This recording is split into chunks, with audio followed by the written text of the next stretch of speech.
Bonjour! Alors aujourd'hui, je vais vous parler du roman Georges et les secrets de l'univers, écrit par le très illustre Stephen Hawking et sa fille Lucy.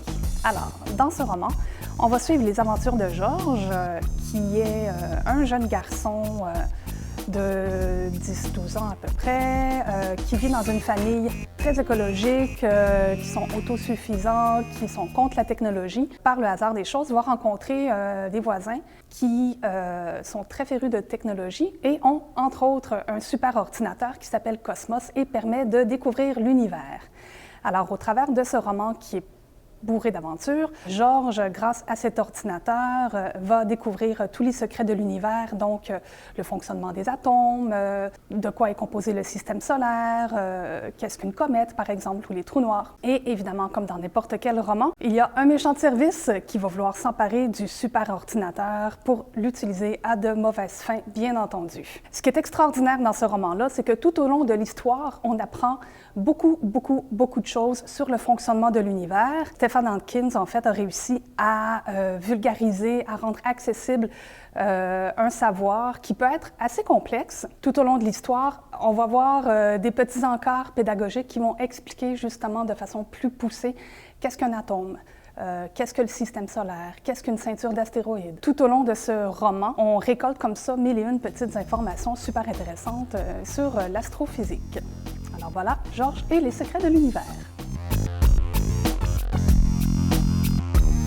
Je vous présente La machine à mesurer l'amour de Joanne Mercier aux éditions Soulières. L'histoire, c'est François Métivier, un jeune homme qui veut déclarer sa flamme à Jeanne Blanchet, la femme de sa vie. Le problème, c'est que lorsqu'il vient déclarer son amour, non seulement elle le rejette parce qu'elle ne comprend pas comment il peut l'aimer, mais en plus, il apprend que son ennemi juré, Bobby, aime lui aussi Jeanne. Donc, François va chercher à prouver à Jeanne que son amour est plus fort que celui de Bobby. Et pour ce faire, en fait, il va construire une machine à mesurer l'amour. Évidemment, on se doute que les situations cocasses vont être nombreuses. Et à la fin, peut-être que François va se rendre compte qu'on ne devrait pas chercher à mesurer l'amour. Donc, Joanne Mercier signe ici un roman qui est très drôle, qui s'adresse à un public de 12 ans et plus pour les lecteurs qui ont un peu de difficulté aussi quand même parce que c'est bien écrit, ça se lit bien, c'est assez court. Donc, un roman très intéressant parce que la démarche scientifique est utilisée ici pour quantifier quelque chose qu'on n'a pas idée normalement de mesurer ou de calculer. Donc, le sentiment amoureux, c'est ce qui donne le ton humoristique et les situations très cocasses justement du roman. Je vous le recommande très fortement, que ce soit à offrir à l'être aimé à la Saint-Valentin pour déclarer votre amour ou tout simplement les 364 autres jours de l'année si vous avez envie de lire une histoire à la fois scientifique et rigolote. Alors, bonne lecture! Je me suis toujours considérée comme beaucoup plus artistique que scientifique. D'ailleurs, mes souvenirs de cours de sciences du secondaire sont assez cauchemardesques, mais j'ai réussi à faire la paix avec les sciences grâce au roman Le 14e poisson rouge de Jennifer Holm aux éditions Scholastique.